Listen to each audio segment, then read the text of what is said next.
Boa noite a todos. É com grande honra e muita alegria que mais uma vez me apresento diante dos queridos irmãos nesse projeto ABBM TV 2022 e nessa noite para falarmos do tema Allan Kardec e os demais cientistas que estudaram e estudam os fenômenos e fatos pertinentes ao Espiritismo dentro do mês de comemorações pela passagem de mais um aniversário de Allan Kardec, o codificador da doutrina espírita. Dito isso, vamos fazer então a leitura da página de abertura, que é da coleção Fonte Viva, livro Ceifa de Luz, por Chico Xavier, intuído pelo Espírito Emmanuel, e a lição dessa noite é de número 36, Civilização e Reino de Deus. Interrogado pelos fariseus sobre quando viria o reino de Deus, Jesus lhes respondeu: não vem o reino de Deus com aparências exteriores. Está registrado no Evangelho de Lucas, capítulo 17, versículo 20. A terra de hoje reúne povos de vanguarda na esfera da inteligência. Cidades enormes são usadas à feição de ninhos gigantescos de cimento e aço por agrupamentos de milhões de pessoas. A energia elétrica assegura a circulação da força necessária à manutenção do trabalho e do conforto doméstico. A ciência garante a higiene. O automóvel ganha tempo e encurta distâncias. A imprensa e a rádio-televisão interligam milhares de criaturas num só instante na mesma faixa de pensamento. A escola abrilhanta o cérebro, a técnica orienta a indústria, os institutos sociais patrocinam os assuntos de previdência e segurança, o comércio sabiamente dirigido atende ao consumo com precisão. Entretanto, estaremos diante de civilização impecável? À frente desses empórios resplendentes de cultura e progresso material, recordemos a palavra dos instrutores de Allan Kardec nas bases da codificação do Espiritismo. Perguntando a eles por que indícios se pode reconhecer uma civilização completa, na questão 793 de O Livro dos Espíritos, Kardec recolheu a seguinte resposta: reconhecê-la-eis pelo desenvolvimento moral. Credes que estáis muito adiantados, porque tendes feito grandes descobertas e obtido maravilhosas invenções? Por que vos alojais e vestis melhor do que os selvagens? Todavia, não tereis verdadeiramente o direito de dizer-vos civilizados, senão quando de vossa sociedade houverdes banido os vícios que a desonram e quando viverdes como irmãos praticando a caridade cristã. Até então, sereis apenas povos esclarecidos que hão percorrido a primeira fase da civilização. Espíritas, irmãos, rememoremos a advertência do Cristo quando nos afirma que o reino de Deus não vem até nós com aparências exteriores para edificá-lo. Não nos esqueçamos de que a doutrina espírita é luz em nossas mãos.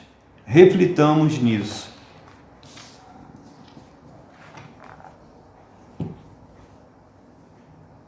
Graças te rendemos, Deus de amor e bondade. Jesus Cristo, abnegado guardião de todas as nossas almas. Espírito Santo de Deus, que sob as vossas bênçãos nos dirige, nos acompanha. Obrigado, a Mãe Santíssima, essa Mãe amorosa de toda a humanidade. Obrigado a José, o carpinteiro de Nazaré, que em abnegação, em postura sublime, renunciou a todas as benesses em favor da estrutura da família. Obrigado a esse Jesus maravilhoso, nosso modelo e guia, que nos protege, nos ampara, nos intui e dirige toda a humanidade no caminho da perfeição, numa atitude de amor, compassividade, compreensão e, acima de tudo, perdão. Obrigado, Mestre Jesus, por mais uma oportunidade de trabalho. Obrigado ao Dr. Adolfo Bezerra de Menezes, que nos permite encontrar um porto seguro para levarmos a palavra que não é nossa, apenas repetindo aquilo que espíritos muito mais iluminados já deixaram na estrada pavimentada para que possamos trilhá-la com segurança, harmonia e paz. Se conosco, Senhor, agora e para todo sempre, graças a Ti. Bem, nós sabemos, temos os registros, que a humanidade, desde os primórdios, tem a necessidade inata de acreditar num ente superior para buscar respostas que extrapolam o conhecimento comum. E, volvendo então no tempo dessa humanidade que já habitava o planeta Terra, há mais ou menos 400 mil anos, já a humanidade conseguiu o domínio do fogo, ou seja, produzir, utilizar e extinguir. Isso é dominar. Porque o fogo proveniente dos incêndios, dos raios, das tempestades, não tem controle nenhum para o homem. É incontrolável, imagina-se naquela época. Então, a partir do momento em que produziu, utilizou e extinguiu, havia de fato efetivo controle e o domínio do fogo.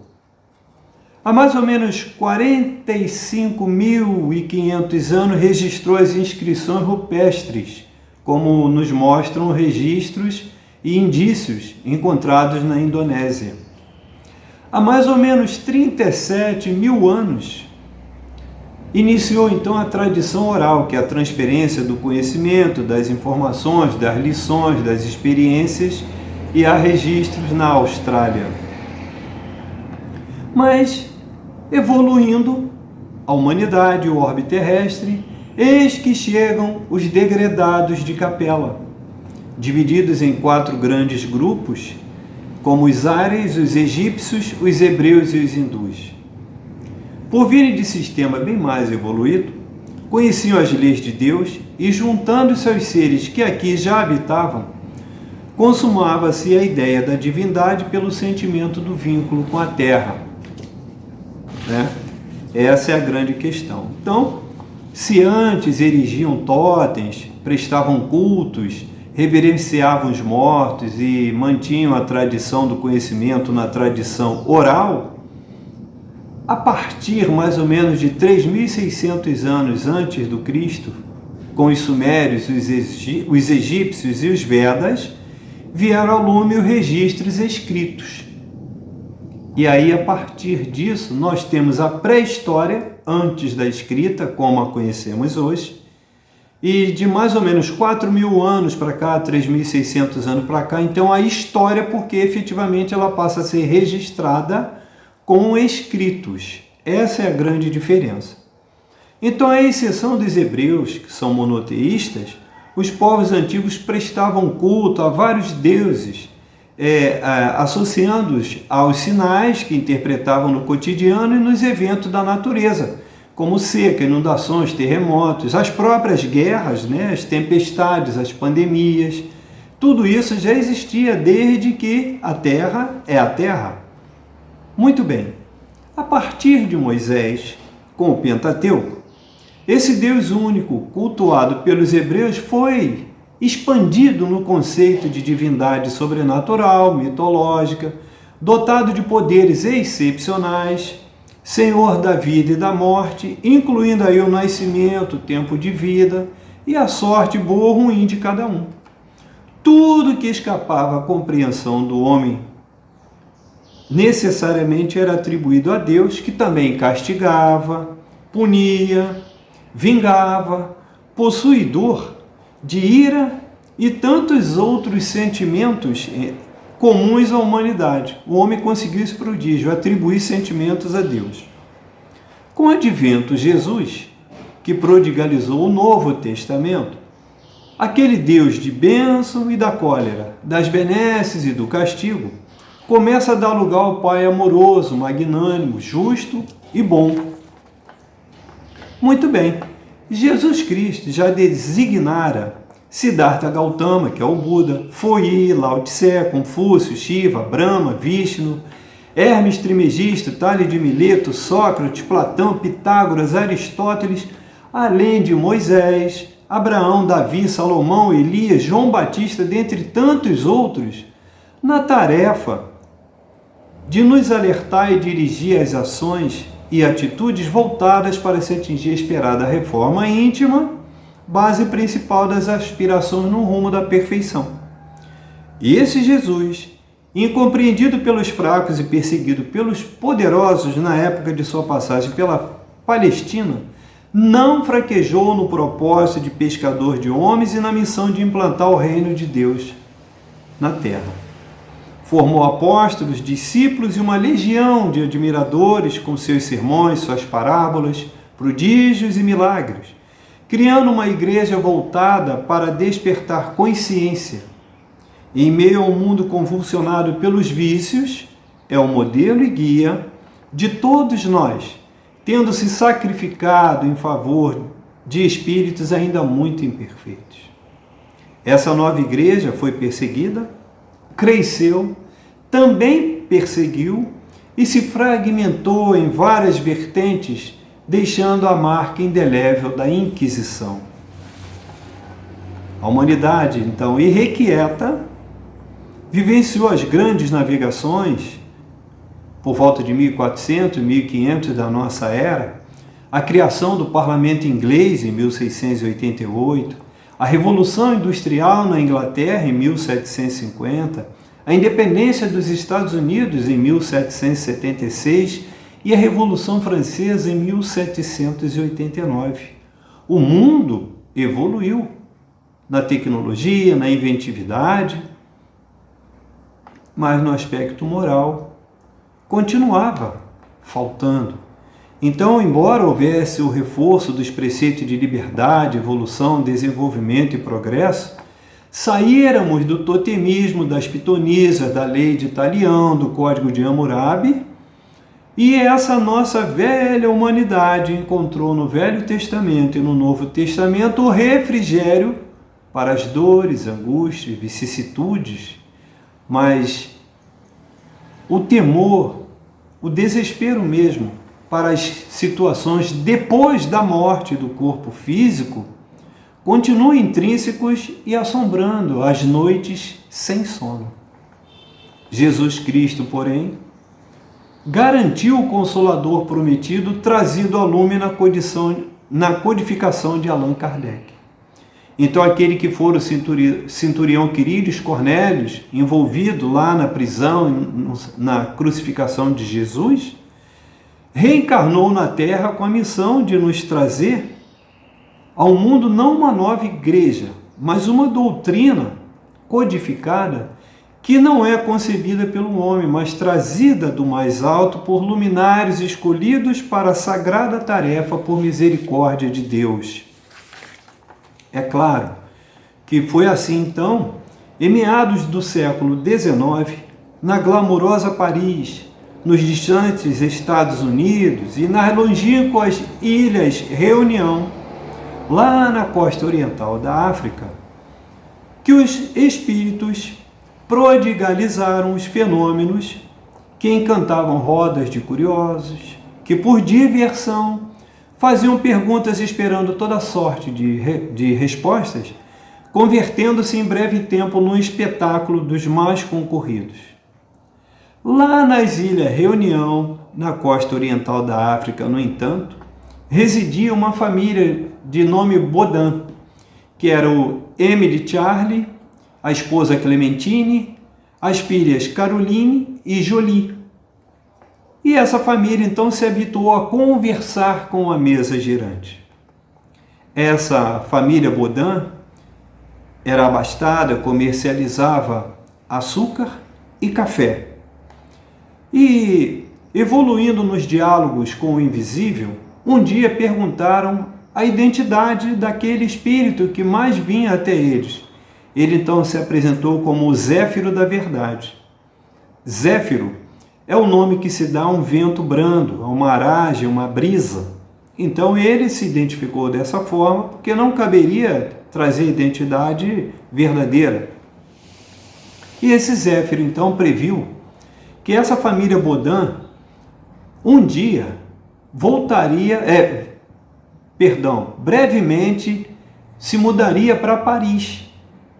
E de fato aconteceu em 1855, em meio a uma grande crise econômica, e essa família Bodin apareceu então para morar em Paris. E as reuniões continuavam, até que numa delas, numa certa noite, esse espírito Zéfiro avisou que a família receberia a presença de um ilustre pesquisador que no passado fora um chefe druida, de nome Allan Kardec. Coincidentemente, entre aspas, Émile Charlet convidou o pesquisador e educador Hippolyte Léon Denisard Rivet para assistir a uma das reuniões, e ele compareceu acompanhado da esposa, Émile Boudet. Nessa situação, quando ele chegou, o espírito Zéfiro proclamou a seguinte exclamação: "Salve, caro pontífice, 3 vezes salve!" Ao que Denisard Rivet respondeu de forma bem natural: "Minha bênção apostólica, prezado filho." Ante a risada e incredulidade geral pelo fato, Zéfiro então esclareceu a todos que a saudação era respeitosa por se tratar de fato de um grande chefe druida ao tempo da invasão das Gálias, que na atualidade é a França, por Júlio César, general romano, no ano 58 a.C. E o que seria um druida? É o encarregado das tarefas de aconselhamento e ensino, além de orientações jurídicas e filosóficas dentro da sociedade celta, que bem antes do Império Romano, lá em torno de 2000 anos antes do Cristo, já se espalhara e conquistara boa parte do continente europeu, levando cultura, ensinamento, doutrina e principalmente a religiosidade. Então, como a experiência e a história o demonstram, nas idas e vindas dos espíritos entre os planos do invisível e da matéria, o que se obtém acerca da civilização é resultado da abnegação daqueles mais evoluídos, que permeiam e pontuam a humanidade com o objetivo de guiar essa massa errante, em falanges numerosíssimas que somos nós, através dos tempos, dos orbes, sob o amparo e inspiração de Jesus Cristo e com a misericórdia de Deus. Por isso, Allan Kardec, o codificador, nunca esteve sozinho. Guardem essa frase. Allan Kardec, o codificador, nunca esteve sozinho. Então, no campo das ideias, o dinamismo da humanidade produziu grandes reformulações e evolução do pensamento através de movimentos na ciência e na filosofia, tendo como inspiradores, dentre outros, Sócrates, Platão, Aristóteles. A Europa trouxe o racionalismo, trouxe o renascimento, trouxe o iluminismo e trouxe o positivismo. Grandes movimentos que produziam na humanidade grandes saltos de conhecimento, de evolução na indústria, na pesquisa, na ciência, na economia, mas o aspecto moral sempre dependente da misericórdia de Deus. Muito bem. Com isso, com esses movimentos, o homem demonstrou que buscava explicações através da razão, da lógica, da astronomia, da geometria, evidenciando transformações na cultura, na sociedade, na política, na economia e na religião. Mas essa religião era a moda da humanidade e não aquela que deveria ser de fato a que foi pregada e trazida por Jesus ou antes ainda no Velho Testamento de Moisés. Muito bem. Exemplos: René Descartes, Baruch Spinoza, Leibniz, Immanuel Kant, Carl Gustav Jung, criavam e difundiam conceitos influenciando as artes, a filosofia e as ciências.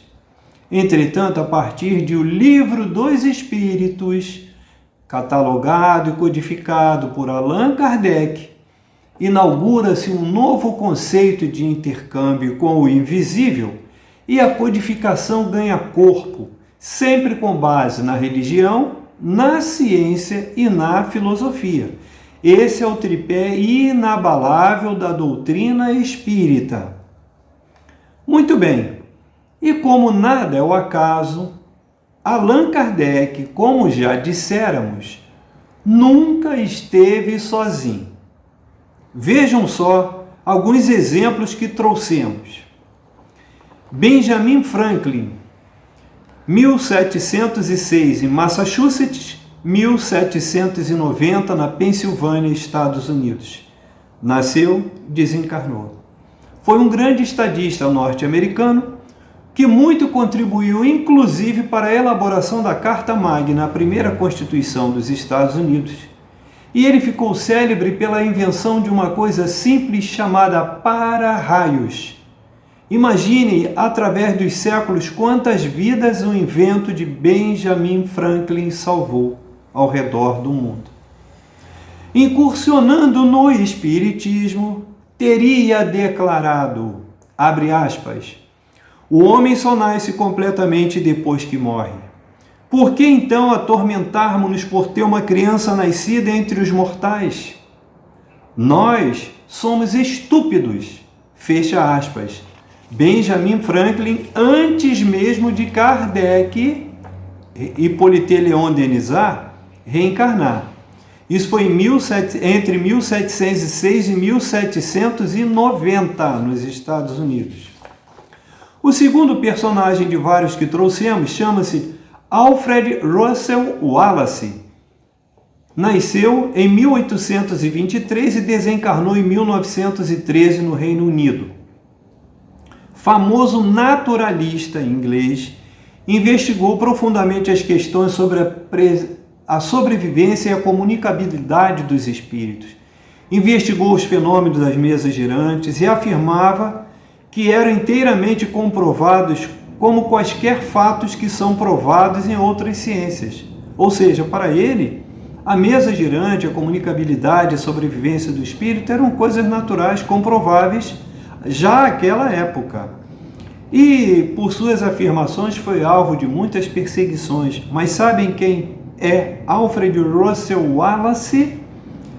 É um dos pioneiros na teoria da evolução das espécies, que muito contribuiu para a obra de Charles Darwin, que levou à fama, mas os auxiliares muito contribuíram para que a obra fosse edificada.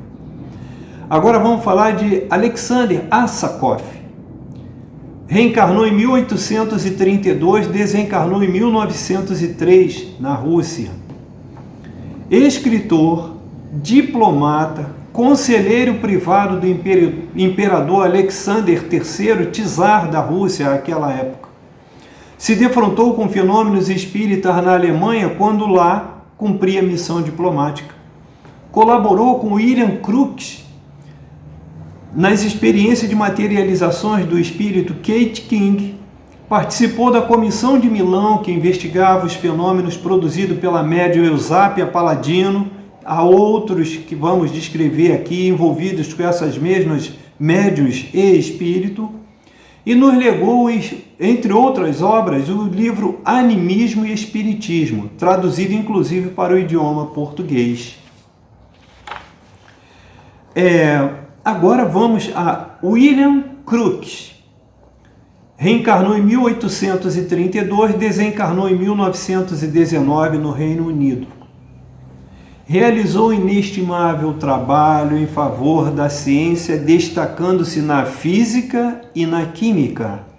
Vão observando a descrição de cada um desses espíritos encarnados entre nós. Quanto aos fenômenos do espiritismo, realizou exaustivas pesquisas em laboratório com a médium Florence Cook, obtendo a materialização do espírito que atendia pelo nome de Kate King. Olha aí, de novo.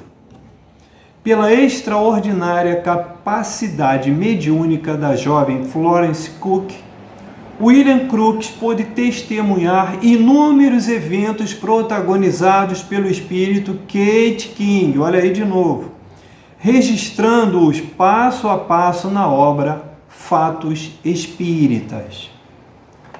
O próximo da lista, infindável, mas nós temos limitações de tempo, chama-se Cesare Lombroso. Reencarnou em 1835 e desencarnou em 1909 na Itália.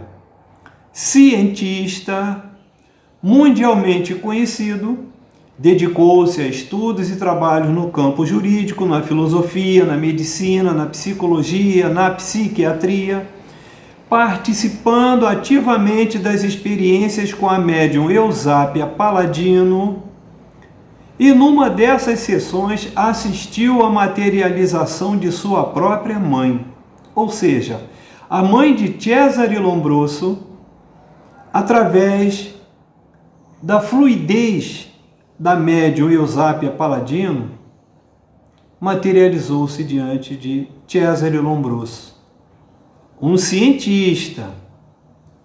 Com esse episódio, Lombroso dedicou-se mais ainda aos fenômenos mediúnicos, tendo deixado, dentre tantas contribuições, uma obra cujo título versa pelo nome de Pesquisa sobre os Fenômenos Hipnóticos e Espíritas.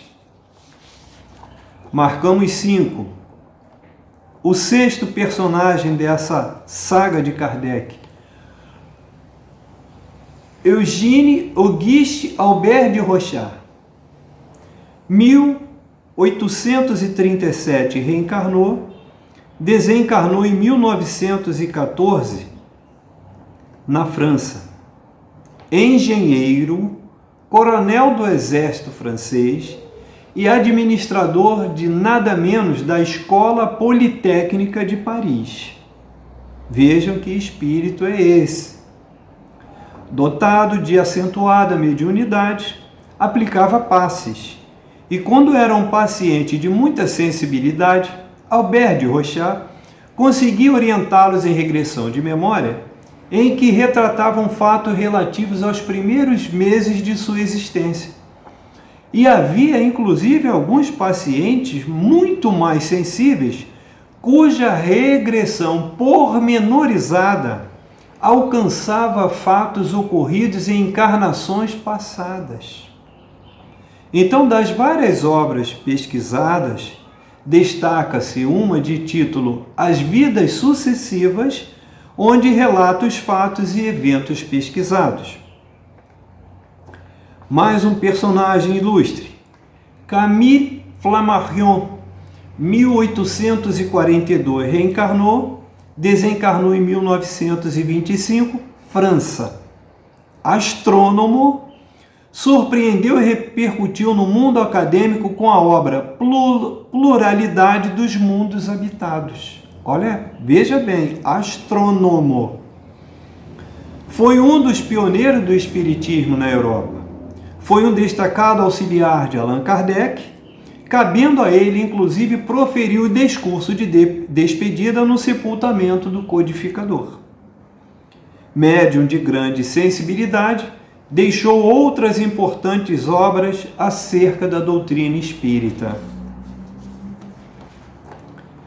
Agora esse, tão próximo de nós, Léon Denis, reencarnou em 1846 e desencarnou em 1927 na França. Filósofo, veja bem, filósofo, seria um título à altura desse insigne espírito que, em resumo de sua grandeza, não dá para escrever tudo, temos um tempo muito limitado. Léon Denis seria o substituto natural em caso da impossibilidade de Allan Kardec em cumprir a missão da codificação. Veja a estatura moral e cultural desse espírito. Dentre inúmeros títulos, legou Depois da Morte, O Porquê da Vida, O Problema do Ser, do Destino e da Dor, obras de literatura obrigatória para aqueles que buscam as entrelinhas nas obras da codificação. E eu, que não sou trouxa nem nada, claro que tenho entre os meus alfarrábios essas obras. Agora vamos atravessar o Atlântico, vamos voltar aos Estados Unidos. Thomas Alva Edison reencarnou em 1847, desencarnou em 1931 nos Estados Unidos. Pequena parte da biografia desse vulto histórico. Dentre as inúmeras contribuições, inventou a lâmpada elétrica incandescente. Muitos outros inventaram, mas essa é que realmente vingou. Essa é que ficou. Patenteou mais de 1000 inventos na Câmara de Patentes dos Estados Unidos. Ao redor do mundo dizem que são quase 3.000 patentes registradas. E, por acaso, fundou uma empresa pequena chamada General Electric. Só isso que ele fez, enquanto encarnado na questão da matéria, né? Participando do Congresso de Investigações Psíquicas, que ocorreu em Chicago, nos Estados Unidos, ele teria dito a seguinte frase, abre aspas, o Congresso será, sem dúvida, proveitoso para o interesse do Espiritismo, porque dele resultará a distinção entre o falso e o verdadeiro, contribuindo por igual a fazer luz no assunto. Será salutar para os espíritas, porque sua insuperável filosofia tornar-se-á patente. Fecha aspas. Isso para quem reencarnou no período de 1847 a 1931. Ou seja, 84 anos. E olha o que esse homem fez. Muito bem.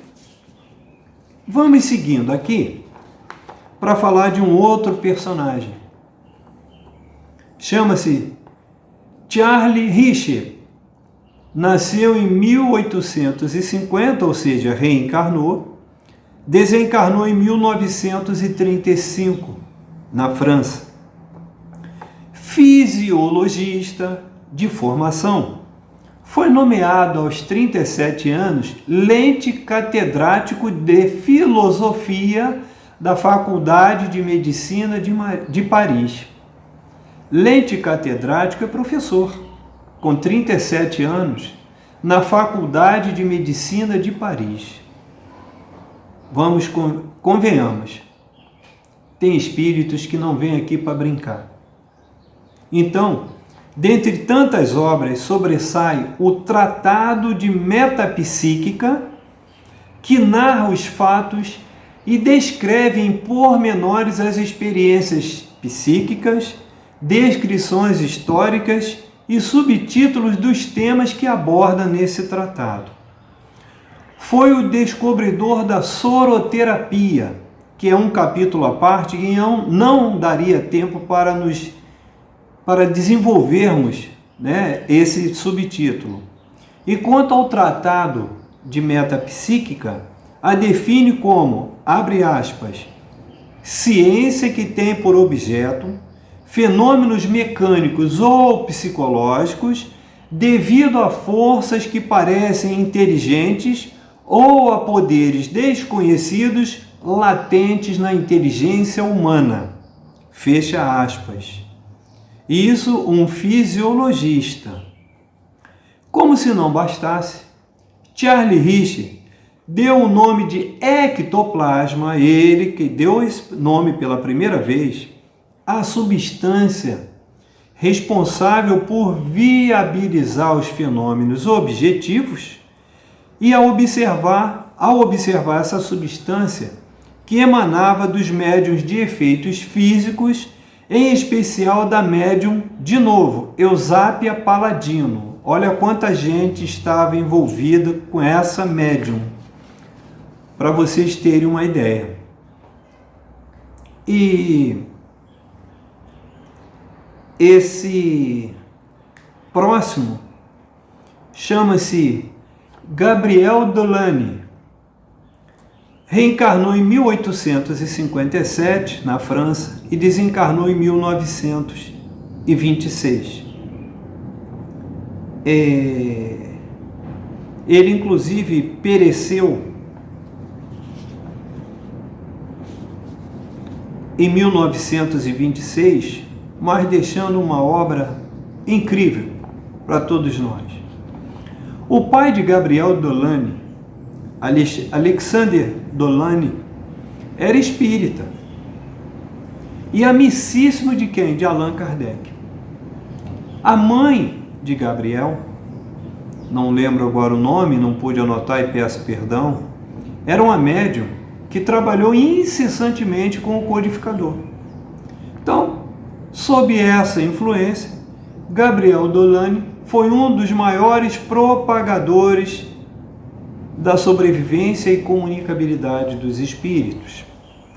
Engenheiro de formação, proferiu conferências por toda a Europa na divulgação da nova doutrina, deixando ainda publicadas várias obras como O Espiritismo perante a Ciência, A Evolução Anímica, Pesquisas sobre a Mediunidade. Esse livro, então, A Evolução Anímica, traduzido para o português, faz parte dos meus livros mais consultados, porque é uma obra maravilhosa. Se tiverem a oportunidade de adquirir, ou se já têm e ainda não leram, leiam. Vocês vão ter uma percepção bem sucinta e bem sublime do que é a evolução anímica em todos nós. Vamos seguindo ainda com Ernesto Bossano, 1862, e desencarnou em 1943 na Itália. Professor na Universidade de Turim, materialista, cético, positivista, seguia avidamente as orientações de Auguste Comte, o precursor do positivismo na França, até que se converteu ao espiritismo. A partir daí, com a sua exuberante capacidade intelectual, publicou mais de 50 obras somente sobre a metapsíquica. Tem muito mais, escreveu muito mais, tem muitas outras obras. Das muitas traduzidas para o idioma português, citamos A Crise da Morte e Animismo ou Espiritismo, que eu, mais uma vez, que não sou besta nem nada, tenho também entre os meus alfarrábios. Se tiverem oportunidade, busquem essas obras. São maravilhosas. E, finalizando a relação desse grupo supra-real, mesmo para aquela época de grandes realizações da humanidade, temos aqui o Gustave Guilly, que reencarnou na França em 1868 e desencarnou em 1924 num acidente de avião, quando esse avião vinha de Varsóvia, na Polônia, para Paris, na França. Foi assim que ele desencarnou. Então, cientista, médico, abandonou as carreiras para se dedicar ao estudo dos fenômenos metapsíquicos. Fundou também o Instituto Metapsíquico Internacional de Paris e fez inúmeras experiências de materializações, especialmente aquelas que moldavam em gesso aquelas mãos produzidas pelo ectoplasma dos médiuns de efeitos físicos. Então, os cientistas aqui citados, os professores catedráticos, foram no total de 13.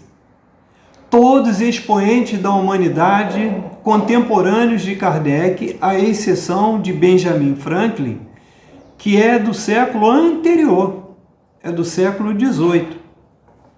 Muito bem. Eles representam, embora com obras de grande envergadura, uma ínfima parcela dos espíritos capitaneados por Jesus para a implantação do seu evangelho na Terra.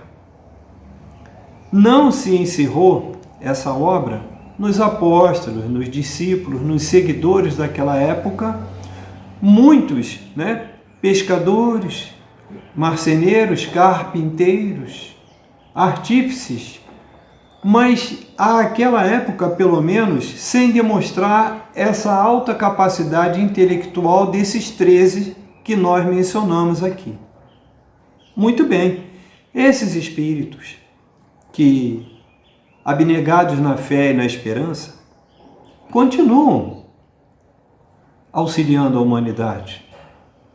E a humanidade, não obstante o alto grau de evolução, não dá conta de seus problemas, de seus conflitos, das tensões, das angústias, mantendo-se ainda como que cristalizada nos 7 pecados capitais.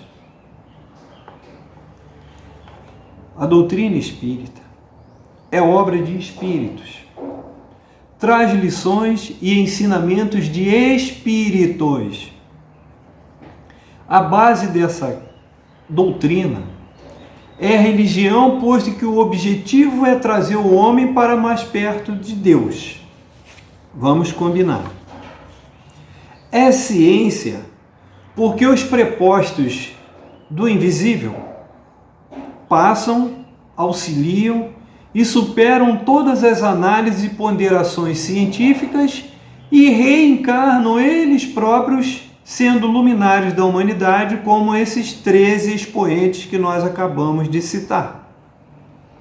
E é filosofia, porque a partir da comprovação do acerto das respostas ou instruções da espiritualidade amiga, o homem racional curva-se ante a verdade de Deus soberanamente justo e bom, como fizeram esses 13 que são parte do tema da noite, os cientistas que, junto com Kardec, trouxeram à lume a interpretação e entendimento do Espiritismo. É claro que, emergindo de forma diversa das religiões então existentes, não podendo ser manipulada ou ocultada a verdade que é a sua essência, a doutrina espírita encontra resistência e desconfiança até os dias que correm hoje. É verdade. Ao longo das questões propostas, desdobram-se em O Livro dos Espíritos, por exemplo, toda a sorte de dúvidas e o devido esclarecimento. As influências perniciosas ou interferências de espíritos menos inclinados ao bem dependerão sempre da frequência vibratória daquele que estuda a codificação, uma vez que, a exemplo dos incrédulos e detratores da época do lançamento das obras, dessa codificação, há uma grande diferença entre a nossa pequenez e a grandeza da dimensão que podemos alcançar aos olhos do Cristo e em louvor a Deus, Criador de todas as coisas. Agora, vamos alertar para o seguinte: a passagem de Jesus na Palestina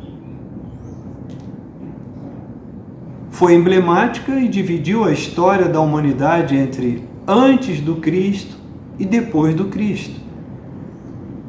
Essa passagem, envergando um corpo físico, envergando a matéria, ainda que eu acredito que quintessenciada de tal forma que não tem como comparar com a nossa estrutura física desse corpo que nos serve de modus operandi para o espírito que somos nós, Jesus, àquela época, se valeu de humildes trabalhadores para mostrar ao mundo o Consolador prometido, O Evangelho de Jesus era consolação. Vide lá as bem-aventuranças. No Evangelho de Mateus, no capítulo 5, versículos 3 a 10. Na oração que o Pai nos ensinou, que Ele humildemente reconheceu e transmitiu para nós, está no Evangelho de Mateus, no capítulo 6, nos versículos 4 a 9. Aquele Jesus é o mesmo Jesus vai evoluir mais para quê?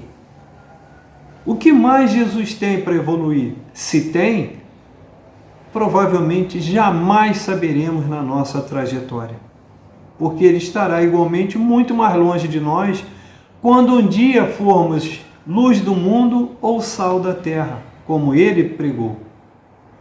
Mas esse Jesus, para trazer o Consolador prometido, que é a doutrina espírita codificada por Allan Kardec, dessa vez arregimentou o que havia de melhor em recursos intelectuais e financeiros. Ele trouxe a fina flor, trouxe a elite da sociedade da época para, junto com Allan Kardec, protagonizarem a difusão na obra codificada daquilo que os espíritos de todos os tempos sempre trouxeram para nós. Lembram-se lá do início da apresentação desse trabalho? O domínio do fogo, a agregação, a agricultura, a reunião para se tornar mais forte diante das feras ou de outros grupos que poderiam dominá-los, a agregação do homem em habitações, erigir totens, render culto aos mortos, tudo isso com essa miscigenação não só de capela, mas de muitos outros orbes, porque nós não temos ainda a compreensão, o conhecimento e a capacidade de interpretar literalmente todas as lições que teríamos que amealhar no rumo da perfeição, porque esse é o objetivo. Estamos muito distantes disso, intelectual e principalmente moralmente. Mas o caminho está aí, está dado e traçado em todo o orbe terrestre e, como mesmo Jesus dizia em muitas de suas parábolas, quem tem ouvidos, ouça. Então que tenhamos não só os ouvidos, mas que utilizemos os 5 sentidos físicos e mais a intuição. Que usemos a nossa capacidade de comunicação com o mais alto, que usemos das nossas preces, usemos das nossas orações, o nosso pedido de ajuda, o joelho no chão e, acima de tudo, a gratidão pelas graças recebidas.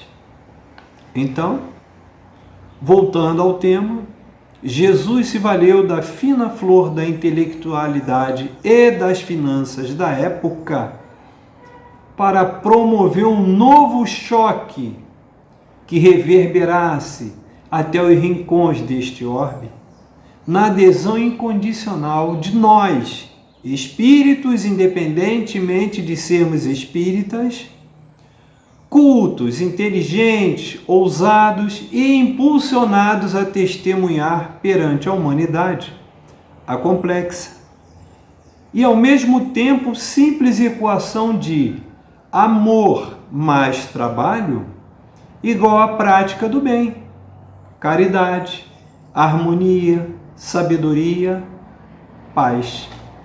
É o que nós desejamos para nós e para os nossos entes queridos, e ficamos felizes quando alcançamos esses objetivos. Mas nada, absolutamente nada, é obra apenas da nossa desenvoltura, do nosso conhecimento e do nosso trabalho.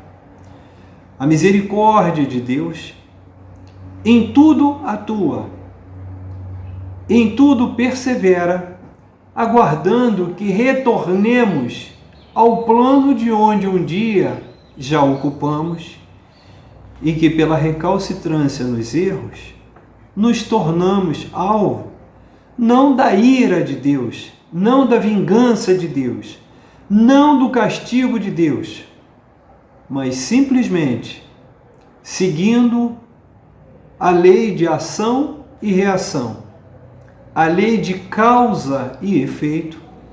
Estamos aqui há milênios a padecer as dores, angústias e vicissitudes, algumas dessa mesma existência, mas a grande maioria, com certeza, pela nossa perseverança em seguir o bem, pensar no bem, mas sempre resvalar no mal. E é essa a razão de estarmos ainda aqui, literalmente a arrastar correntes, encarnados ou desencarnados, porque o peso da nossa consciência é que acrescenta um elo de cada vez nessa corrente. Ao invés de arrebentarmos esses grilhões um a um, para que um dia não sobre corrente nenhuma, nós perseveramos todos os dias aparentemente fazendo bem, mas nem sempre pensando o bem. São as constatações que hoje nós verificamos a partir do momento em que começamos a nos aprofundar nas pesquisas, nos estudos das obras da codificação e as obras auxiliares que vieram através de muitos desses 13 luminares que citamos aqui junto de Allan Kardec, para difundir de forma categórica, exemplar, o que significa realmente o Espiritismo nas nossas vidas e nas vidas daqueles que sequer conhecem e continuam professando outras religiões. Doutrina espírita não é religião, mas é seguramente um excelente caminho para começarmos a compreender o que significa de fato a reforma íntima e até que ponto estaremos de fato comprometidos em buscar esse caminho. Finalmente, registre-se que desde o surgimento desta codificação, que não tendo sido criada por espírito encarnado, que tão somente organizou e tratou da burocracia para via lume, ou seja, capitaneados por Allan Kardec, essa doutrina traz do mais alto o carinho, o exemplo e a abnegação de espíritos sublimes, que há muito superaram a mesquinhez e a falta de amor ao próximo que ainda campeiam neste orbe.